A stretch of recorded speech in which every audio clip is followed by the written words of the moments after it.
Welcome to this presentation about water.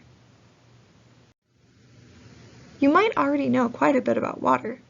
Brainstorm what you know, and then think of one or two questions you have about water.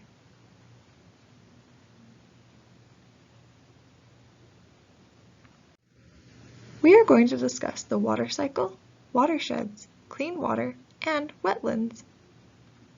Water is important for life. Water is continually moving around in a cycle, which we call the water cycle. The water cycle is a process of water moving between the air and land, and it is driven by the sun. Precipitation is when water is released from clouds in the form of rain, snow, sleet, or hail. During the winter, we can see snow in our mountains and sometimes in our valleys as well. When it warms up, that water collects in our streams and rivers and places like the Great Salt Lake. When it gets hot, that water evaporates, going back into the air and forms clouds, which is called condensation. Understanding the water cycle can help us understand our watershed. So, what is a watershed? A watershed is the area of land where all of the water flows to one place. This place might be the ocean or a lake. If you live in northern Utah, this water goes into the Great Salt Lake. Watersheds are nested. What do you think that means? Small watersheds are on the smallest streams, but within larger watersheds, around the large rivers that they feed. This means you have a superpower. You can be in multiple watersheds or places at once. Pretty cool, right? Utah is made up of 10 major watersheds, most of which ultimately drain into the Colorado River and the Great Salt Lake. Take a look at this map. Can you point to where you live? What watershed are you in? Can you count all 10 major watersheds in Utah? The Weber River watershed is located in northern Utah, just east of the Great Salt Lake. This is where you will find the USU Botanical Center and the Great Salt Lake Shorelands Preserve. Can you point to the Weber River watershed? Now that you know about watersheds, let's learn about the water in them. First, what is clean water? What is your definition of clean water? It might help to think of the ways you use water at home or at school.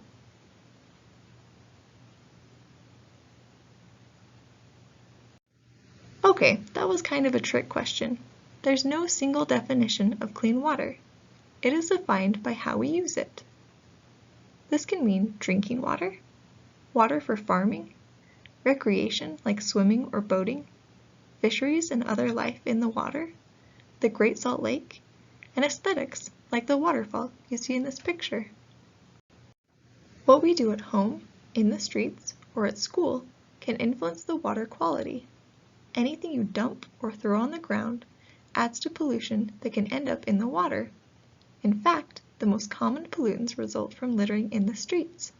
Trash like fast food and candy wrappers, cigarette butts and foam cups can end up in our waterways.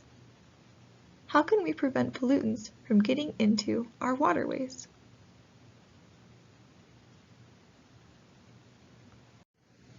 One natural way pollution can be filtered out of waterways is known as a wetland. Do you know what a wetland is? Wetlands are places where there is water at least part of the year, with special soils called hydric soils and specially adapted plants and animals that live there. We'll talk more about adaptations in the next presentations. Wetlands are covered with shallow water for at least some period during the year. Hydric soil is formed under saturated or water-filled conditions, often has limited or no oxygen, and may include an upper layer of decaying or rotting plant matter that decomposes slowly or not at all. Because of this, it may have a rotten egg smell. Wetlands provide habitats for hydrophytes, or water-loving plants, that are adapted to living in saturated soil all or part of the year. Wetlands have a number of everyday functions that help benefit water quality and wildlife. How do you think a wetland is like a sponge, a pillow, and a filter?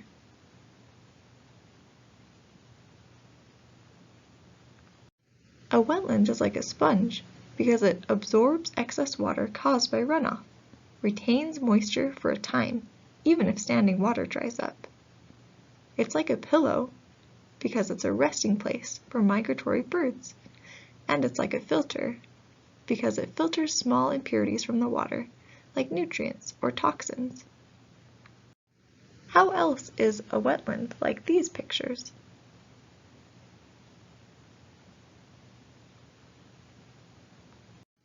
Wetlands provide habitat for diverse wildlife. They also help clean our environment, and they provide a nursery that shelters, protects, and feeds young wildlife. I hope you had fun and were able to learn something about water during this presentation. Here are a few takeaways. The water cycle is the process of water moving around between the air and land. We are always in a watershed. In fact, you can be in multiple watersheds at once. It's kind of like a cool superpower.